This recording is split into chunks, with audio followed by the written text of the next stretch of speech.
आज हम जो टॉपिक आपके लिए लेके आए हैं वो है CGPSC Vyapam railway SSC banking के लिए जो हमारा मैथमेटिक्स का सीरीज चल रहा है उसमें हम संख्या पद्धति पर अभी आपको वीडियो प्रोवाइड करा रहे हैं। संख्या पद्धति का थर्ड पार्ट मैं आज लेके आया हूँ। फर्स्ट पार्ट में हमने पढ़ा था पूरे नंबर सिस्टम का बेसिक कॉन्सेप्ट। सेकंड पार्ट में मैंने डिविजिबिलिटी रूल, विभाज्यता का नियम आपको समझाया था। आज हम विभाज्यता के नियम पर आधारित एक्सरसाइज करेंगे, क्वेश्चन करेंगे। आज का वीडियो हमारा क्वेश्चन की प्रैक्टिस पर बेस्ड है। क्लियर? तो अपन 2-3 पार्ट में इसको लेके आज बनाए हैं। सबसे पहले हम विभाज्यता के जो सामान्य रूल पढ़े हैं उस पर बेस्ड क्वेश्चन करेंगे। सेकंड पार्ट में हम शेषफल पर आधारित क्वेश्चन करेंगे कि शेषफल जब हम किसी चीज से किसी नंबर को विभाजित करें तो उसमें रिमाइंडर कितना आता है, शेषफल कितना आता है। और उसी पर कुछ स्पेशल टाइप के जो मिसलेनियस क्वेश्चन होते हैं, कुछ स्पेशल क्वेश्चन हैं जो विभाज्यता के रूल से थोड़ा हटके बनते हैं, जो ज़्यादातर कॉम्पिटिटिव एग्जाम में ज़्यादातर इसी तरह के क्वेश्चन कवर होते हैं। तो ये हम 3 पार्ट में आज का चैप्टर करेंगे। तो सबसे पहले हम इजी क्वेश्चन देखें, जिसमें सबसे पहला क्वेश्चन आपको बताऊँ मैं, क्वेश्चन नंबर फर्स्ट। तो सपोज हमारे पास कोई नंबर दिया हुआ है, कोई संख्या दिया हुआ है और उसके बीच में एक एलिमेंट को मिसिंग कर देगा, मिसिंग एलिमेंट, वहाँ स्टार लगा देगा या कोई X, Y, ABC कुछ भी लिखेगा और उस नंबर को फाइंड करने के लिए बोलेगा। तो फर्स्ट अपने पास एग्जांपल है 17*3, 1 7, यहाँ हमने स्टार लगा दिया और ये 3।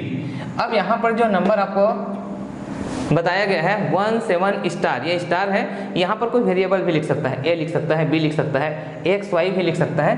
तो हमको इसका वैल्यू फाइंड करना है। What is the value of this star, मतलब इसका वैल्यू क्या है फाइंड करना है। जबकि क्वेश्चन में बोला है कि 3 से क्या है, ये भाज्य है।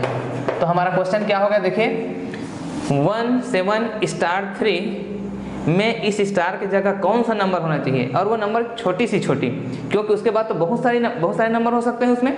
तो हमको सबसे छोटा नंबर बताना है कि जबकि ये क्या है 3 से भाज्य हो। तो ये क्वेश्चन आप किस तरह से बनाएंगे, आपको मैंने भाज्यता के रूल्स दिया था, उसके पूरे मैंने रूल्स का चार्ट दिया है। आप लोग जो मेरा वीडियो देख रहे हो और उन लोगों ने यदि मेरे इसके 2 लेक्चर और नहीं देखे हैं तो सबसे पहले आप इस वीडियो को क्लोज करिए और चले जाइए आप फर्स्ट पार्ट में और सेकंड पार्ट में, जहां आपको नंबर सिस्टम का समझ में आएगा। देखिए, आपको मेरा लेक्चर समझने और पढ़ने का तरीका ये है कि जो मैं सीरीज बनाता हूँ, पार्ट 1, पार्ट 2, पार्ट 3, पार्ट 4 जो भी है, तो उसको आपको 1 बाय 1 देखना होगा। फिर जब मैं कोई नया टॉपिक स्टार्ट करूंगा तो नया टॉपिक फिर फ्रेश स्टार्ट होगा, फिर उसके पार्ट 1, पार्ट 2, पार्ट 3 होगा। इस तरह से आप मेरे चैनल के प्ले लिस्ट में जाके आप सर्च करके उसको देखिए, तो आपका टाइम वेस्ट नहीं होगा। क्लियर? तो यहाँ से हम देखिए, यहाँ स्टार्ट। अब आपको क्या करना है, 3 से भाज्यता के रूल को आपको ध्यान में लाना है कि भाई 3 से भाज्यता का रूल क्या होता है। तो आपको पता होगा कि 3 से भाज्यता का रूल क्या है कि पूरे नंबर को ऐड करने के बाद, यदि हम पूरे नंबर को ऐड कर दें और पूरे नंबर को ऐड करने के बाद उसको हम 3 से डिवाइड करें, उसमें 3 का भाग चला जाए तो 3 से पूरा भाग चला जाता है। तो इसको हम सम करें, 1 + 7 + स्टार + 3 दैट इक्वल, आप देखिए स्टार को आप छोड़ दीजिए तो 1 + 7 + 3 कितना हो जाएगा, 11 + स्टार। अब आप इस स्टार के बारे में सोचिए कि 11 में कौन सा नंबर ऐड किया जाए कि वह 3 से विभाज्य हो जाए। तो आप 0 से आप सोचना स्टार्ट कीजिए। सपोज मैं यहाँ स्टार की जगह 0 रखा तो 11 + 0 कितना होगा, 11, जो कि 3 से भाज्य नहीं होगा। अब उसके जगह मैं क्या रख दूं, 1 रख दूं। तो 11 + 1 रखूं तो 11 + 1 रखने से क्या हो जाएगा, ये 12 हो जाएगा। और नेचुरली 12 क्या है, 3 से भाज्य है, 3 × 4 = 12। इस तरह से तो आंसर क्या हो जाएगा, 1 इज आंसर। मतलब यहाँ पर यदि स्टार की जगह में 1 हो तो ये जो नंबर है वो 3 से भाज्य होगा। बहुत आसान है, लेकिन बहुत से कॉम्पिटिटिव एग्जाम में ये पूछा जाता है। बस आपको विभाज्यता का नियम याद रखना है। तो मैं कुछ यहाँ पर एग्जाम्पल आपको दूंगा जिससे आपको प्रैक्टिस हो जाएगी। यदि आप विभाज्यता के नियम आपको दिमाग से हट गया तो आप विभाज्यता का नियम पहले रिवाइज करिए। मैंने पूरा चार्ट दिया है अपने वीडियो पर, पूरा 4 पार्ट में उसको क्लासीफाई ABCD करके दिया हुआ है, उससे फिर आप उसको रिलेट करिए। Clear? Now next question is, अब देखिए मैं अलग अलग नंबर को लेकर आपको कुछ एग्जाम्पल प्रैक्टिस के लिए बता देता हूँ। और देखिए एक बात आप ध्यान में रखिए, यदि आपका कॉन्सेप्ट प्रॉपर क्लियर हो तो आपको बहुत ज़्यादा क्वेश्चन करने का जरूरत कभी नहीं पड़ेगा। आप कुछ क्वेश्चन करके भी बहुत अच्छे से तैयार हो सकते हैं। सवाल यह है कि आपका कॉन्सेप्ट क्लियर है कि नहीं, इसलिए आप कॉन्सेप्ट को ध्यान दीजिए। ठीक है? नाउ नेक्स्ट क्वेश्चन इज 18*4 1,8,4 ये नंबर है अपने पास। यहाँ हमको स्टार का वैल्यू फाइंड करना है और इसको हमको रूल 4 से भाज्य है। क्वेश्चन में बोला है कि ये कितने से भाज्य है, 4 से भाज्य है। अब 4 से भाज्यता का नियम आपको याद होगा। 4 से भाज्यता का नियम है कि लास्ट के 2 नंबर में 4 डिवाइड होना चाहिए, लास्ट के 2 नंबर में। तो यहाँ लास्ट का 2 नंबर क्या है अपने पास, स्टार 4। अब आप सोचिए कि ये नंबर 4 से भाज्य कब होगा, तो स्टार को आप 0 से आप सोचना स्टार्ट कीजिए। यदि हम स्टार के जगह 0 रख दें तो ये नंबर हो जाएगा 0,4 और 0,4 4 से भाग जाएगा, क्योंकि 4 के सामने जो 0 नंबर होता है वो कोई सेंस नहीं होता है। तो इक्वल टू 1 ये विभाज्य हो जाएगा। तो यहाँ पर आंसर क्या हो जाएगा, 0। क्लियर। तो बहुत आसान है, बस आपको रूल से अप्लाई करना है। और कुछ क्वेश्चन बता दूँ अलग अलग नंबर पर। आपको हर तरह का क्वेश्चन ऐसा ही बनाना है, बस आपको भाज्यता का नियम याद होना चाहिए। 5 स्टार 6 9 से 5 स्टार 6 ये भाज्य है। 9 से बोला है क्वेश्चन में स्टार का वैल्यू आपको फाइंड करना है। तो यहाँ पर आप देखिए कि ये स्टार 9 का रूल क्या है, जैसे 3 का रूल है कि पूरे इसके सम में क्या होना चाहिए, 9 का भाग जाना चाहिए। तो 5 plus star plus 6 that implies 6 5 क्या हो जाएगा 11, 11 प्लस स्टार। अब आप स्टार यहाँ पर सोचिए कि यहाँ पर मैं कौन सा नंबर रखूँ, 0 रखेंगे नहीं होगा, 1 रखेंगे नहीं होगा, 2 रखेंगे, 3 4 5 6 नहीं होगा नेचुरली। यदि आप स्टार को क्या रख दें 7, तो that equal 11 plus 7 equal to कितना हो जाएगा 18, और 18 क्या होगा 9 से भाज्य हो जाएगा। इस तरह से क्या हो जाएगा आंसर उसका 7। तो बहुत ही आसान है, इसमें कुछ भी नहीं है। देखिए इसमें कुछ अच्छे क्वेश्चन हैं जो 11 से भाज्यता के नियम पर आधारित जो क्वेश्चन होता है वो ज़्यादा इंपॉर्टेंट होता है। तो सबसे पहले हम उसी का एग्जाम्पल लिख देखते हैं। देखिए 11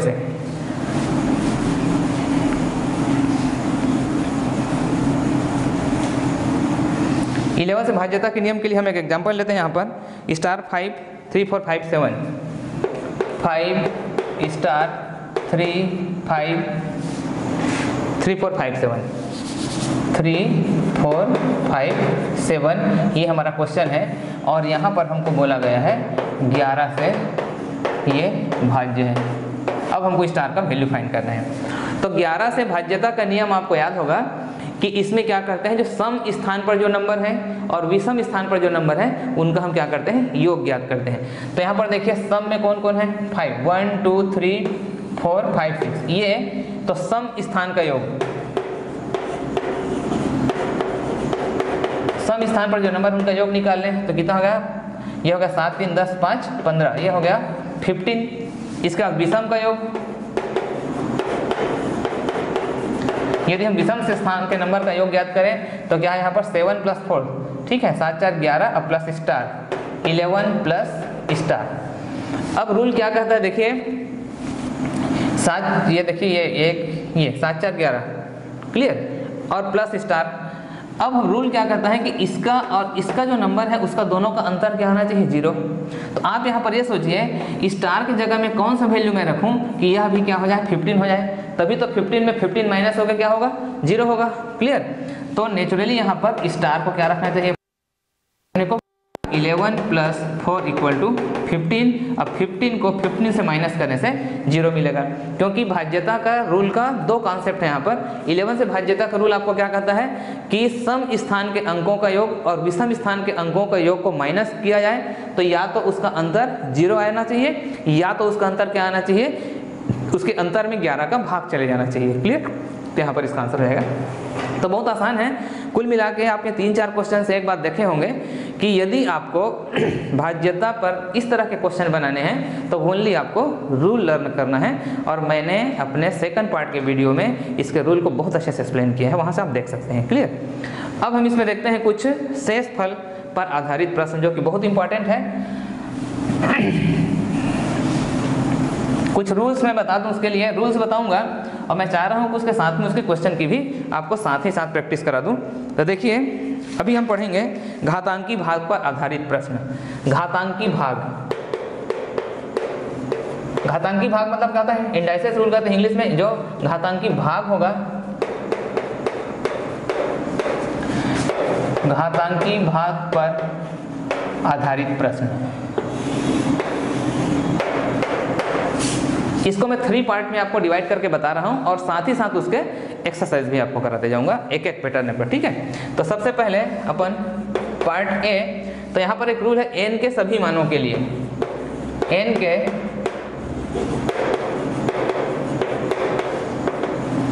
सभी मानों के लिए, माने n का कोई भी मान, सभी मतलब सम भी हो सकता है, विषम भी हो सकता है, लेकिन n को पूर्णांक होना जरूरी है, इंटीजर होना जरूरी है। तो n के सभी मानों के लिए क्या होता है, ये जो x माइनस a है, x to the power n minus a to the power n, ये x माइनस a से भाज्य होता है। ये रूल है पहला।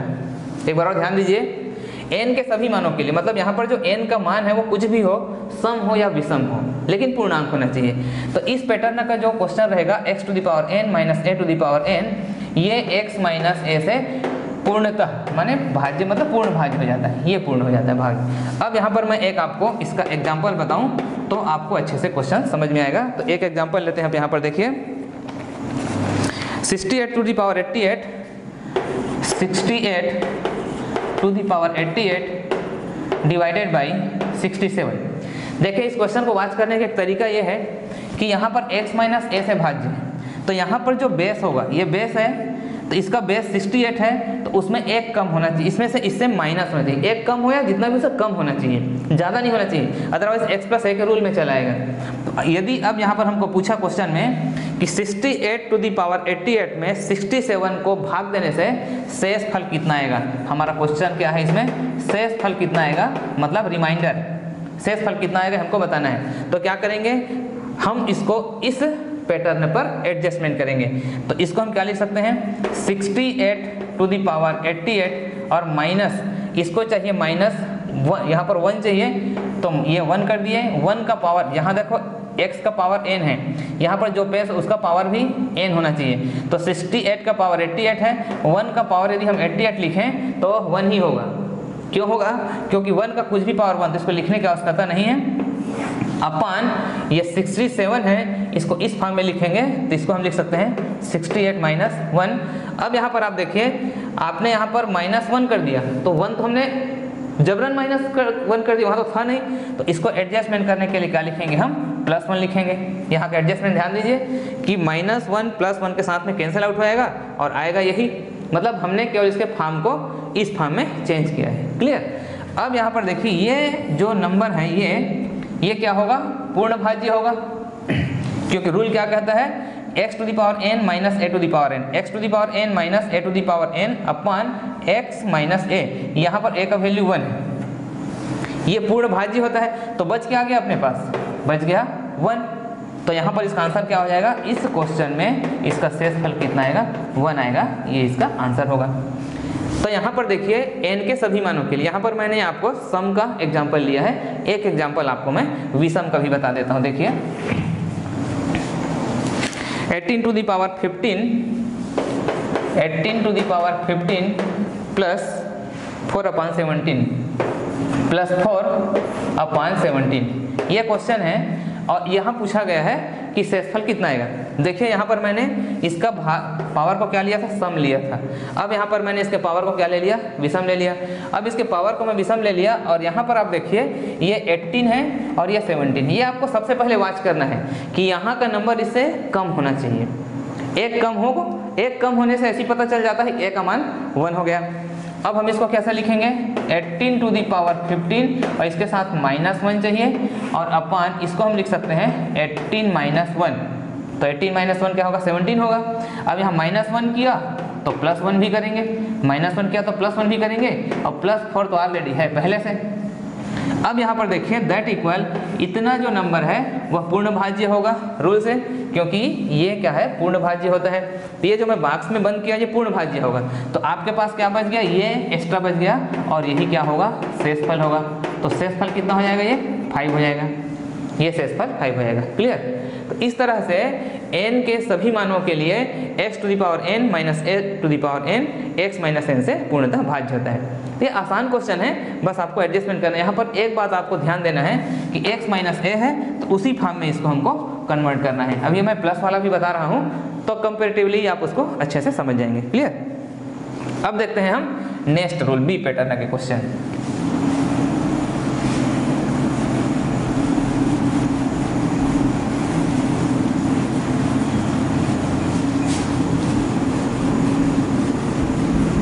बी पैटर्न के क्वेश्चन में हम देखते हैं n के सम मान के लिए, फिर अपन देखेंगे n के विषम मान के लिए। क्लियर? तो n के केवल सम मान के लिए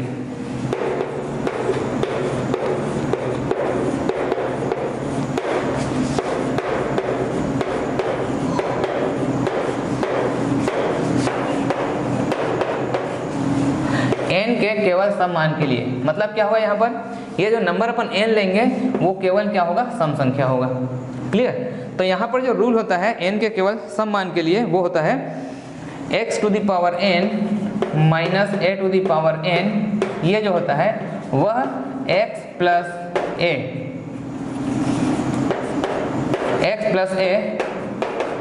से भाज्य होता है।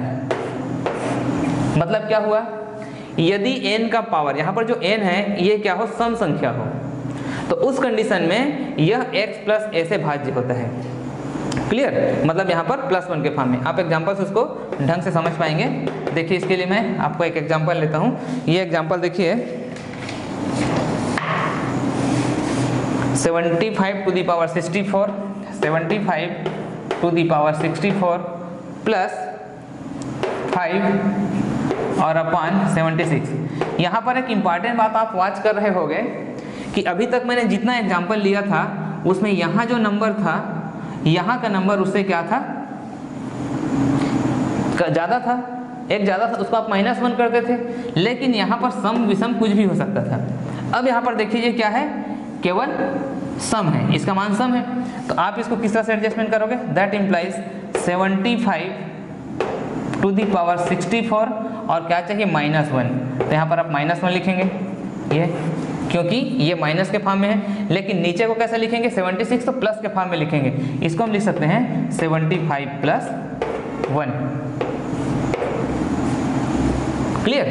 अभी इससे पहले जो एग्जांपल दिया था वहां पर वो नंबर क्या होता था, कम होता था, 67, इससे कम होता था।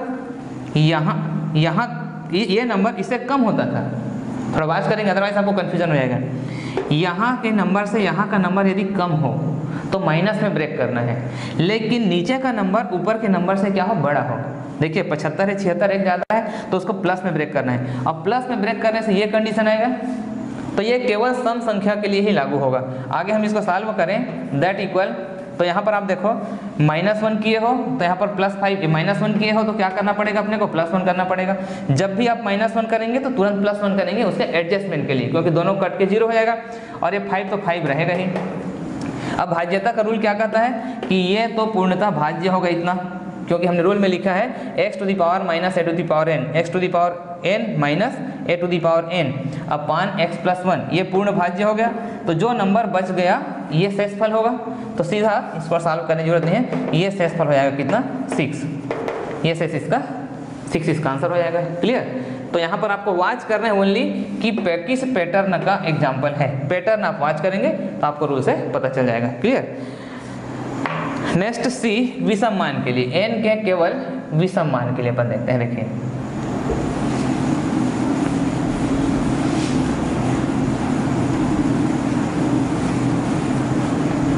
अब जो घात है n वो क्या हो, विषम हो, विषम मान के लिए। तो विषम मान के root power n plus a to the power n, ये x प्लस a से भाज्य होता है। अब यहाँ पर आपने एक खास बात देखा होगा, यहाँ प्लस है, तो कभी भी यहाँ प्लस हो, बाकी दोनों पैटर्न में क्या था, माइनस था, यहाँ प्लस है, और कभी भी दोनों के बीच में आपको प्लस मिले तो तुरंत समझ जाना कि वह सिर्फ विषम की बात हो रही है, सम के लिए अप्लाई नहीं होगा, विषम के लिए। तो x to the power n plus a to the power n सिर्फ किससे भाज्य होगा, x प्लस 1 से भाज्य होगा। आपको पैटर्न देखिए, मैं बार बार अपने मैथमेटिक्स के हर क्लास में स्टूडेंट को मैं सिर्फ एक बात कहता हूँ कि आप कॉन्सेप्ट को समझिए। क्योंकि मेरा बहुत इस बात पर एक्सपीरियंस है कि स्टूडेंट नंबर ऑफ क्वेश्चन, बहुत सारे क्वेश्चन दिन भर करते हैं, लेकिन उनका प्रॉपर कॉन्सेप्ट क्लियर नहीं रहते हैं, इसलिए उन क्वेश्चन नहीं बना पाते। एक क्वेश्चन ही सफिशिएंट है आपके लिए, लेकिन सवाल यह है कि आपने पैटर्न को ठीक से वॉच किया कि नहीं। इसलिए आप कभी भी जब क्वेश्चन की प्रैक्टिस करें तो आपका पूरा फोकस पैटर्न पर होना चाहिए, कॉन्सेप्ट पर होना चाहिए, फिर एक क्वेश्चन ही सफिशिएंट है आपके लिए, बाकी क्वेश्चन आप उसी बेस पर बना सकते हैं। तो यहाँ पर हम एक एग्जांपल लेते हैं, 75 to the power 65, 75 to the power 65 plus 5 और ये डिवाइडेड है 76 से। आप पैटर्न पहचानेंगे कैसे, देखिए यहाँ पर सीधा आपको दिख रहा है कि बीच में प्लस है, आपको ऐसे ही पता चल जाएगा कि विषम वाला केस है। और ये घात को देखिए क्या है, वो विषम संख्या है, और नीचे में 75 से एक ज़्यादा है 76, देखिए ये क्या है, प्लस वाला रहेगा। हम इसको सीधा ब्रेक करेंगे, किस तरह से ब्रेक करेंगे, 75 टू द पावर 65 और हमको इसके सामने अब +1 चाहिए, ना कि -1। तो यहाँ पर हम +1 किए तो साथ में -1 किए और +5 तो यहाँ पर रहेगा। अब यहाँ पर हम 75 को क्या लिख सकते हैं, 76 को लिख सकते हैं 75 + 1, इस पैटर्न में आ गया। तो अब ये जो पोर्शन है वह आपका पूर्णतः भाज्य है, क्योंकि हम रूल से क्या देख रहे हैं कि भाज्य होता है। तो बच क्या आ गया, ये माइनस है ना, 5 - 1 माने 5 - 1 कितना आएगा, 4, तो 4 इसका शेषफल आएगा। हम फाइंड क्या कर रहे हैं, शेषफल फाइंड कर रहे हैं, रिमाइंडर फाइंड कर रहे हैं कि सॉल्व करने के बाद शेषफल कितना आएगा। तो ये हो गए 3 पैटर्न, और 3 पैटर्न के मैंने कुछ एग्जांपल बताए। अब इसमें कुछ स्पेशल केस हैं। स्पेशल केस में क्या होता है, यदि रिमाइंडर माइनस में आ जाए तो हम उसको किस तरह से सॉल्व करते हैं, ठीक है। तो इसका एक स्पेशल कंडीशन,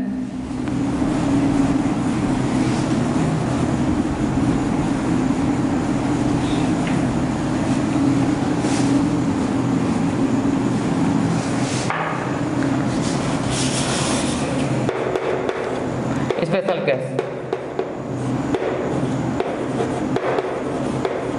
जब शेषफल क्या हो, निगेटिव में आ जाए। तो एक एग्जांपल लेते हैं अपन इसके निगेटिव के लिए। देखिए किसी भी पैटर्न का क्वेश्चन ले लेते हैं, 45 to the power 50, 45 to the power 50 -9/44। ये सभी पैटर्न के लिए अप्लाई होगा। पैटर्न कुछ भी होगा, लेकिन यहाँ पर शेषफल क्या होगा, ऋणात्मक। अब इसको हम सॉल्व करें तो देखिए, आप वॉच करिए, देखिए क्या वॉच कर रहे हैं आपको। सबसे पहले बेस, ये 44 है, ये 45 है, ये 44 है। निश्चित रूप से आप समझ जाइए कि नीचे क्या लिखना, माइनस लिखना पड़ेगा, माइनस लिखना पड़ेगा। इसी को आप पहले लिख लो, ये हो जाएगा 45 - 1 माने x - 1 से विभाज्य वाला है। फिर आप देखें यहाँ पर माइनस है, तो एनी नंबर के लिए हो सकता है वो, क्योंकि सम विषम दोनों के लागू होता है। यदि नीचे प्लस हो तो फिर हमको सोचना पड़ता है सम या विषम, क्लियर। तो इसको हम क्या लिख सकते हैं, 45 टू द पावर 50 और हमको -1 चाहिए, तो हमने -1 लिख लिया। -1 के एडजस्टमेंट के लिए हमने क्या लिख लिया, +1 लिख लिया। ये जैसे ही हम -1 लिखेंगे, +1 लिखेंगे, या +1 लिखेंगे तो -1 लिखेंगे। आप समझ गए होंगे, ये कैंसिल आउट कराने के लिए है। और ये -9, क्लियर। इस तरह से आप देखिए, अब यहाँ पर ये पूर्णतः भाज्य है, रूल के अकॉर्डिंग ये पूर्णतः भाज्य है। तो आपका शेषफल ये शेषफल कितना आ गया, -8, -9 + 1 -8, और ये पॉसिबल नहीं हो सकता। कभी भी रिमाइंडर माइनस नहीं हो सकता। सबसे छोटा रिमाइंडर होता है क्या, 0। शेषफल कभी, ये बात स्पेशल कॉन्सेप्ट है, आप ध्यान रखेंगे। जब हम किसी भी नंबर में किसी नंबर का भाग देते हैं तो सबसे छोटा शेषफल क्या आ सकता है, 0। सबसे छोटा शेषफल 0 आता है, और सबसे बड़ा शेषफल 9 आ सकता है। कभी भी यह 9 से बड़ा भी आ सकता है, कभी भी यह ऋणात्मक पॉसिबल नहीं है। तो फिर इसीलिए मैंने आपको इसको स्पेशल केस में बताया। तो इस कंडीशन में शेषफल क्या होता है, तो यहाँ पर शेषफल ज्ञात करने के लिए एक नियम होता है। यहाँ पर शेषफल बराबर हो जाएगा, ये जो इसके हर में है, डिनोमिनेटर में जो नंबर है उसमें इस नंबर को आप क्या कर दोगे, माइनस कर दोगे, या चिन्ह सहित बात करें तो जोड़ देंगे। तो ये हो जाएगा 44 - 8, क्लियर। तो ये कितना आ जाएगा, 36, ये इसका रिमाइंडर होगा। तो एक इम्पॉर्टेंट बात ध्यान में रखना कि शेषफल ऋणात्मक नहीं हो सकता। यहाँ पर एक नोट आप लिख लीजिए कि कभी भी शेषफल नेवर कैन बी निगेटिव।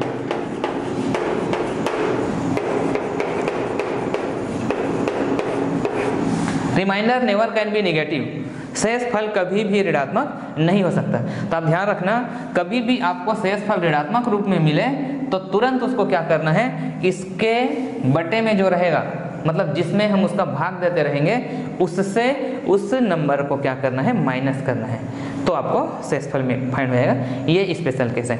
अब मैं आपको एक ऐसा क्वेश्चन बता रहा हूँ जो rare of the rare question है, मतलब बहुत डिफरेंट टाइप का क्वेश्चन है और बहुत से कॉम्पिटिटिव एग्जाम में, खासकर आपने कभी व्यापम का एग्जाम दिया होगा या देंगे, तो आजकल व्यापम के एग्जाम में जो डिफरेंट जॉब्स के लिए जो वैकेंसीज आते हैं, उसमें मैंने देखा है कि मैथमेटिक्स का लेवल बहुत हाई होता है। कई बार तो मैंने ऐसा क्वेश्चन देखा है मैथमेटिक्स में जो अप्लाइड मैथमेटिक्स पर है, मतलब जो ओनली मैथ्स का स्टूडेंट है वो बना पाएगा। इसलिए कभी भी, एक बार CGPSC के CSET की बात अलग है, लेकिन यदि आप व्यापम का या बैंकिंग वगैरह का एग्जाम का प्रिपरेशन कर रहे हैं तो मैथमेटिक्स को आपको कुछ एक्स्ट्रा एफर्ट लगा के प्रिपरेशन करना होगा, क्योंकि वहाँ पर मैथमेटिक्स का जो क्वेश्चन होता है उसका लेवल बहुत एडवांस होता है और हम लोग क्या है बहुत इजी लेवल पर करते हैं, इसमें बहुत धोखा होता है। तो मैं एक क्वेश्चन आपको बता रहा हूँ जिस पैटर्न का क्वेश्चन बहुत बार आया है और वो मिसलेनियस है, अलग टाइप का है।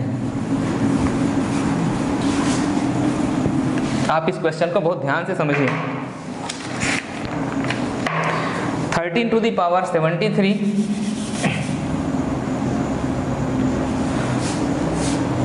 13 to the power 73 plus 14 to the power 3 और इसमें डिवाइड करना है 11।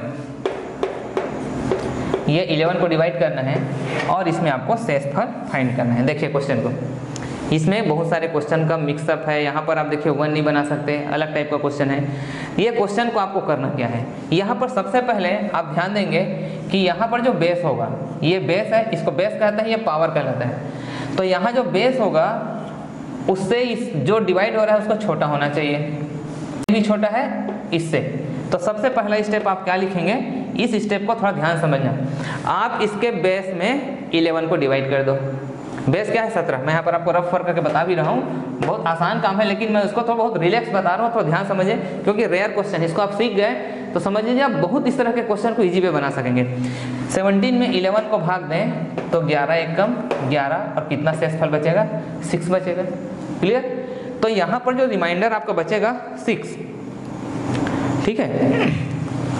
13 सॉरी, यहाँ पर क्वेश्चन को मैं करेक्शन कर रहा हूँ, वैसे इससे भी बना सकते हैं, लिया है वैसे इससे भी बन जाएगा, ऐसा नहीं कि नहीं बनेगा, लेकिन वही क्वेश्चन बता दूं मैं। यहाँ पर बेस है हमारा 13 है, ये पूछा गया क्वेश्चन एक्चुअल में किसी एग्जाम में इसको पूछा है 13। तो डायरेक्ट लिखते हैं अपन 13 में 11 का भाग देंगे, 11 कम 11, शेषफल कितना बचेगा 2। तो सीधा आप इसमें शेषफल को पावर को लिखोगे 2 to the power 73, ये रूल है।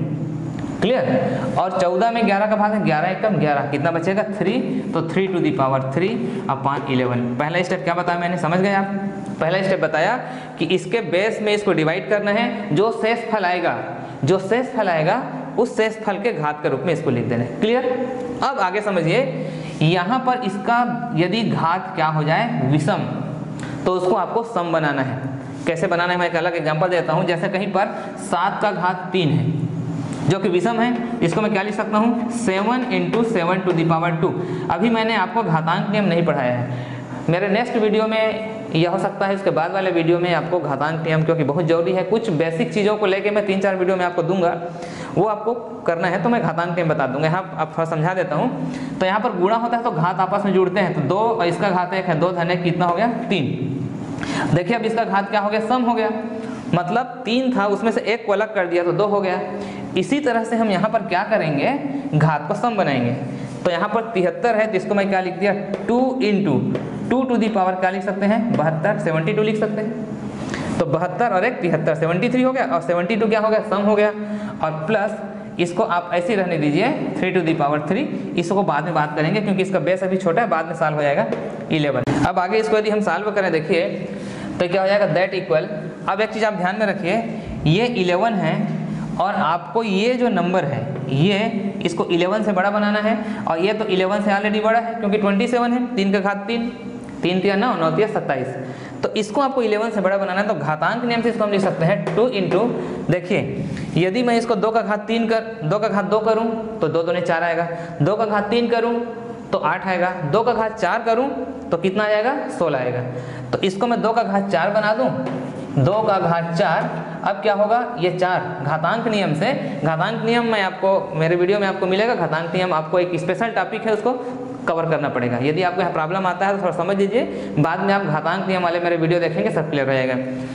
तो यहाँ पर 4 हुआ, तो अब क्या होगा 72 में 4 का भाग जाएगा घातों के घात वाले नियम से, तो 18 चौक 72, तो कितना हो जाएगा इसका पावर 18, और प्लस इसको भी आप ऐसे लिखने दो 3 टू दी पावर 3 और अपान 11 दैट इक्वल, अब इसको हम लिख सकते हैं 2 इंटू 2 का घात 4 मतलब 2 दूनी 4, 4 दूनी 8 दूनी 16, इसीलिए मैं बताया 16 इसका power 18 plus 3 to the power 3 और अपान 11। थोड़ा मैं इसको लेंदी इसलिए सॉल्व कर रहा हूँ ताकि आपको ढंग से समझ में आ जाए। एक बार समझने के बाद इसके कुछ स्टेप आप स्किप कर सकते हैं और तेज़ी से बना सकते हैं। अब देखिए ये हो गया 2 इंटू, अब 16 में 11 का भाग चला जाएगा, तो 11 एकम 11, कितना शेषफल बचा 11 माइनस करेंगे तो 5, 16 में 11 माइनस करेंगे, ठीक है समझ में आ रहा है आपको, 16 में आप 11 भाग करेंगे, 11 एकम 11, तो शेषफल कितना बचेगा 5। तो अभी मैंने जो रूल यहाँ बताया था कि शेषफल का पावर बना देते हैं, तो यह आएगा 5 to the power 18 plus 3 to the power 3 upon 11, मतलब हम क्या करते जा रहे हैं, इसके बेस में 11 को डिवाइड करके जो शेषफल बच रहा है वो शेषफल को हम पावर में लिखते जा रहे हैं।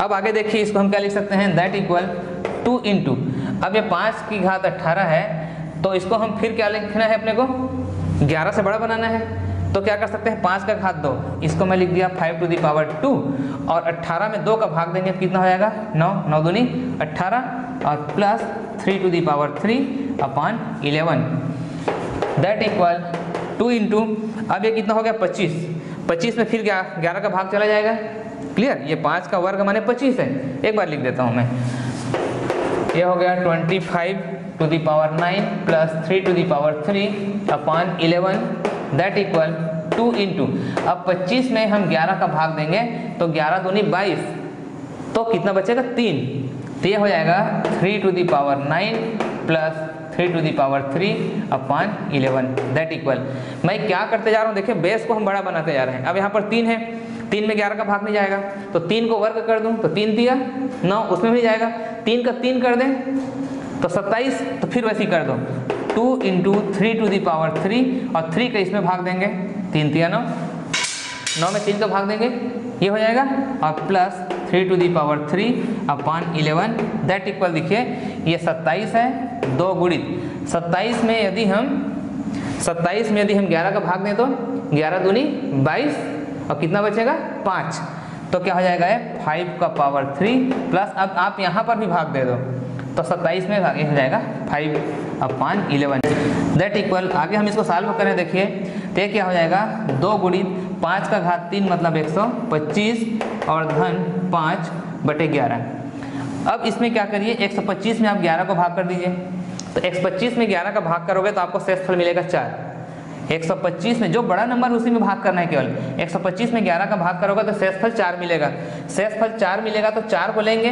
मतलब यहाँ पर मैं लिख देता हूँ शेषफल 4, तो 4 दूनी 8, तो ये हो जाएगा 8 plus 5 upon 11 that equal 8 plus 5 13 अपान 11। अब इसको भाग देंगे तो ये कितना मिलेगा शेषफल 2, 11 एकम 11, 2 शेषफल बचेगा, ये 2 शेषफल होगा। इस तरीके से एक बार मैं इस प्रोसेस को आपको रिपीट कर देता हूँ, ये बहुत ज़्यादा इंपॉर्टेंट है, आप 2 बार 3 बार इसको बना के देखिए, उसके बाद आपसे बन जाएगा। यदि इस तरह से शेषफल ज्ञात करने के लिए क्वेश्चन आए तो सबसे पहले इसके आधार और जितने भी और नंबर रहेंगे तो सबके आधार, ऐसा नहीं कि 2, तीसरा चौथा पांचवा भी हो तो आपको परेशान नहीं होना है, सबके आधार में इसको भाग देना है, यदि आधार छोटा रहेगा उसको छोड़ देना है। तो 13 में हम 11 को डिवाइड किए तो 11 एकम 11, 2 शेषफल बचा, तो देखिए मैंने 2 का घात 73 लिख दिया। 14 में हम 11 को भाग दिया तो 11 एकम 11, 3 शेषफल बचा तो 3 के घात में इसको लिख दिया। इसके बाद ये तो इससे छोटा नंबर हो गया, इसको आप छोड़ दो, और ये 2 का पावर 72 है, इसको क्या 73, उसको 72 बनाने के लिए 2 को अलग कर लिए, इसके साथ 72 एक 73 हो जाएगा। ऐसा क्यों किए? क्योंकि इसमें हम इसको 2 का भाग करेंगे। अब ये 2 को हमको 11 से अधिक बनाना है, तो 11 से अधिक कैसे बनाए? 2 का घात 2 तो 4, 2 का घात 3 तो 8, 2 का घात 4 तो 16। तो इसलिए हमने क्या कर दिया, 2 का घात 4 क्या बनाने के लिए? 16, क्योंकि हमको 11 से बड़ा बनाना है। लेकिन जब घात हम 4 करेंगे तो इस घात का 72 में भाग होगा घातांक नियम से, तो 18 चौक 72, तो 18 गुणित 4 72, ये 72 हो गया। अब इस 16 में फिर आप क्या करोगे? 11 को भाग करोगे, तो 16 में 11 को भाग करोगे तो शेषफल कितना बचेगा? 5 बचेगा। अब ये 5 11 से छोटा हो गया, तो हमने 5 का घात 2 लिखा 25 बनाने के लिए, और ये 2 9 दूनी 8 9 दूनी 18, सॉरी ये 18 हो गया। इस तरीके से इस प्रोसेस को हम रिपीट करते जाते हैं। तो रेयर क्वेश्चन है और बहुत इंपॉर्टेंट है, इसको आप अच्छे से प्रैक्टिस करिए, हो जाएगा। तो आज मैंने आपको बताया भाज्यता के नियम पर बेस्ड क्वेश्चन, फिर हम भाज्यता के आधार से शेषफल कैसे ज्ञात करते हैं, और ये क्वेश्चन आपको बताया। आप इसको अच्छे से तैयार कीजिए तो भाज्यता से संबंधित क्वेश्चन आपको क्लियर हो जाएगा। नेक्स्ट वीडियो में हम आपको फिर घातांक नियम, फिर 2 चर वाले समीकरण को हल करना, सरलीकरण करना, ये कंटिन्यूअस आपको वीडियो देंगे। बस आप हमारे चैनल को सब्सक्राइब करिए और कंटिन्यूअस आपको नोटिफिकेशन आते रहेगा। Okay, thank you.